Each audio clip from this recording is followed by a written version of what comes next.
Fala, meus queridos, tudo bem? Olha só, hoje nós vamos continuar com o nosso projeto de lei seca todo dia. Nós vamos hoje falar aqui no artigo 2º do Código Penal, tá? Então, sem muita enrolação, vamos direto ao ponto. Vamos lá, o que diz aí? Lei penal no tempo. Ninguém pode ser punido por fato que lei posterior deixa de considerar crime, cessando em virtude dela a execução e os efeitos penais da sentença condenatória. Então você já puxa uma perninha em frente ao seu artigo e escreva aí: abolitio, A-B-O-L-I-T-I, criminis, abolício criminis, tá? Isso aí é abolício crimes. E no parágrafo único, a lei posterior que de qualquer forma favorecer o agente aplica-se aos fatos anteriores, ainda que decididos por sentença condenatória transitada em julgado. Aí a gente entra na questão de uma nova lei melhor, novatus legis in melius, tá? Qual é a ideia aqui? É a questão de que a lei vai retroagir? É isso que a gente ouve direto. Não, ela não retroage. A lei penal não retroage. Nunca. Não. Tem uma exceção. Quando? Quando ela for melhor para o réu, ela vai retroagir, tá?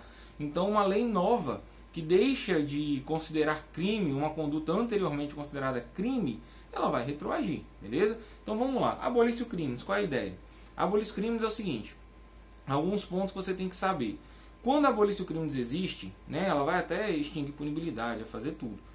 Abolício crimes é a melhor solução, né? Não tanto, mas é muito boa. Por quê? Quando hoje furtar é crime. Amanhã, aí tem um monte de preso por furto, tá? Amanhã, né, extingue-se o crime de furto. Por exemplo, um exemplo prático, real, é o caso do adultério. Havia o crime de adultério. O crime de adultério foi revogado. Não existe mais o crime de adultério. Se alguém respondia algum processo por crime de adultério, ele não responde hoje mais, tá? Só que aí, qual é a ideia da abolício crimes? Ela acaba com os efeitos penais, tá? Mesmo se já tiver depois da sentença, já na execução da pena, vai acabar. Se está preso, vai solto. Se tem processo, vai, vamos dizer assim, rasgar. Acabou o processo criminal. E os efeitos extrapenais? Por exemplo, a multa, a multa talvez você vai confundir com pena de multa, que não é essa que eu quero dizer, é indenização, tá? Indenização civil. Essa daí vai acabar também junto da abolício crimes? Não, isso é efeito extrapenal, tá? Só um exemplo é esse, porque tem outros efeitos extrapenais também. Então, nesse caso, a abolício crimes ela acaba com o crime, ela acaba com os efeitos penais. Quais são esses efeitos penais? É a reincidência, você não vai ter, tá na tranca, vai sair. Tem um processo, não vai ter maus antecedentes, vai ter nada. Não vai ter nenhum efeito penal. Agora, extrapenal você vai ter. Por exemplo, a condenação do juiz fixa também que você pague à vítima R$1.000 de indenização. Esse efeito de pagar a indenização à vítima não vai acabar com a abolício crimes. Somente os efeitos penais. Esses efeitos extrapenais não. Repito e vou continuar repetindo para você não errar isso. E no parágrafo único? No parágrafo único ele fala de uma lei posterior melhor. Tá? A lei posterior, que de qualquer forma favorece o réu, vai se aplicar aos fatos passados. A lei vai voltar no tempo. Aí a gente tem a chamada novatio legis in melius, tá? Que é novatio legis in melius. É a ideia de que a lei, em regra, ela nunca vai retroagir, mas no caso melhor ao réu, ela vai retroagir. Aí,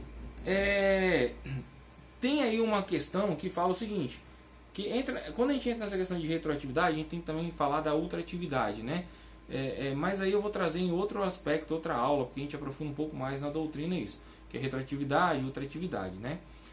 Mas aí o ponto aqui que eu acho interessante para poder estar trazendo para vocês é o seguinte: e no caso de duas leis, determinada lei anterior foi revogada pela nova lei, né? A lei A foi revogada pela lei B. Só que na lei A tinha alguns aspectos pior e melhor para o réu, e na lei B tinha alguns aspectos pior e melhor para o réu. Então você não tem ali uma definição de que, por exemplo, uma forma exata é que hoje o furto 1 a 5 anos, 1 a 4 anos. Aí vem a lei B, o furto é de 6 meses a 2 anos. Cara, é evidente que a nova lei é melhor para o réu, então ela vai retroagir, né? É o que aconteceu recentemente com a alteração lá do roubo qualificado com emprego de arma, né? Porque até então era considerado qualquer emprego de arma branca, arma de fogo. Então quem estava preso e tinha a pena aumentada por, né, essa majoração aí, por emprego de arma branca, ele teve a pena revista. Só ficou com essa majoração se fosse emprego de arma de fogo. Então teve aí uma novatio legis in melius. Aí qual é a ideia aqui? Então, se numa lei anterior, que é revogada pela nova lei, tem, tanto na lei anterior quanto na lei nova, coisas boas e ruins para o réu, aí o que você pode pensar? Então vamos, se para retroagir, né, vamos assim pensar, vamos na nova lei, pegar da lei antiga só aquilo que é melhor para o réu e não aplicar o que é pior para o réu na nova lei. Funciona, não é? Isso é chamado combinações de leis. Isso é admitido? Por um momento, os tribunais superiores até se posicionaram no sentido de que poderia admitir. Isso aconteceu em relação à lei de drogas. Antigamente, a lei 6368 foi revogada pela 11.343, lá de 2006, e teve essa discussão. Alguns tribunais vieram aceitando, os tribunais superiores e tal. Mas isso foi colocado numa pá de cal, tanto pelo STF e STJ, e o STJ até fez uma súmula, né? Criou essa súmula 501, que fala assim, eu vou ler para você, anota aí, súmula 501. É cabível a aplicação retroativa da lei 11.343, desde que o resultado da incidência das disposições na íntegra seja mais favorável ao réu. O que ele quer dizer? Posso aplicar a 11.343 para quem cometeu o crime na vigência da 6368? Pode, desde que seja na íntegra, sem misturar nada. Seja que ela melhor do que a 6368. Aí ele fala lá no final assim ainda, sendo vedada combinações de leis. Então, tipo, vou aplicar para o réu. Na íntegra, determinado crime é melhor para o réu? Sim. Então vai aplicar a 11.343 ao invés da 6368. Não é melhor que o réu? Não é melhor para o réu? Então vai aplicar a 6368, se ele cometeu na época dela. Um exemplo claro. Na 6368 não tinha essa situação da progressão do regime ser pior, de 2/5 ou 3/5. Né? Salvo engano, antigamente na 6368, quem cometeu o tráfico lá, a progressão ainda era 1/6, como se fosse um crime comum. Não tinha essa aplicação nos crimes hediondos ali.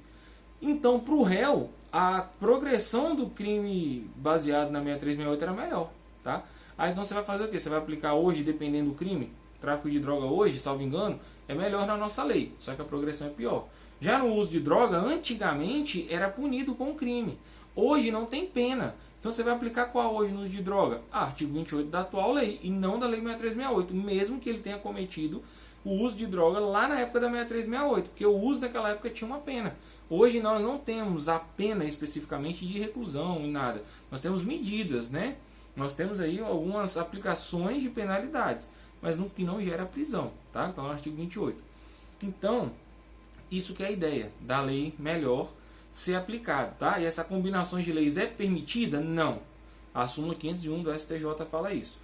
E aí, no caso de um crime permanente, qual lei que vai aplicar? Crime permanente é aquele que a sua consumação se protrai no tempo, está acontecendo. Então entrou a lei hoje, suponha que hoje eu sequestro alguém. Sequestro é um crime permanente. Eu sequestro alguém e a punição do sequestro é de 1 a 2 anos de prisão. É o meu exemplo, tá? Estou falando que é o que é a pena, não. 1 a 2 anos de prisão. Amanhã entrou uma nova lei revogando essa pena de sequestro, passando que o sequestro é de 4 a 10 anos de prisão. Eu ainda estou com a pessoa em meu poder nesse sequestro. O que vai acontecer hoje? Né? Crime permanente, sequestro acontecendo. Só que veio uma lei. A lei nova, ela é mais grave do que a lei antiga, de quando eu iniciei o sequestro. Então, qual lei que eu aplicaria nesse caso? Se você analisar, supostamente continuaria aplicando a lei do momento que eu comecei a cometer o crime, porque a lei lá era melhor do que a lei agora. Mas, para o STF, que é o que vigora, que é a súmula 711 do STF, vai se aplicar a lei mais grave, independente do que for. Então hoje eu comecei o sequestro ontem e hoje veio uma nova lei que piorou a situação, a pena aumentou, não vou aplicar naquela que eu comecei lá não. Vai aplicar hoje essa lei pior. Olha o que a súmula fala. A lei penal mais grave aplica-se ao crime continuado ou permanente. Tá? Crime continuado e permanente. 2 crimes diferentes aí para você poder. Ou ao permanente. Se a sua vigência é anterior à cessação da continuidade ou da permanência. Ou seja, a vigência é isso que eu estou explicando. Havia uma lei, iniciei lá, e hoje continua ainda com a nova lei, já ainda cometendo crime. Então, nesse momento, aplica-se a lei mais grave, independente de qualquer coisa. Beleza? Então, essa aqui é a ideia. E aí, para finalizar, a gente tem o que a gente chama de novatio legis incriminadora. Por exemplo, hoje andar não é considerado crime. Amanhã andar é considerado crime. Então todo mundo que andou até, né, antes de amanhã vai ser imputado? o crime? Não, a lei não pode voltar para prejudicar o réu. Agora, de amanhã para frente, quem andar vai ser preso, tá? Essa que é a ideia, beleza? Então a dica era essa do artigo 2º, o comentário do artigo 2º, puxa uma perninha aí, coloca aqui no caput aí do artigo 2º, é abolício crimes, lá no parágrafo único é novatio legis in melius, tá? E guarda aí essas informações a respeito da combinação de leis, que não é permitido, súmula 511 do STJ, e a aplicação da lei mais gravosa ao crime continuado ou crime permanente, súmula 711 do STF, beleza? Então a gente fica por aqui, amanhã a gente volta com mais uma dica. Um forte abraço, até mais.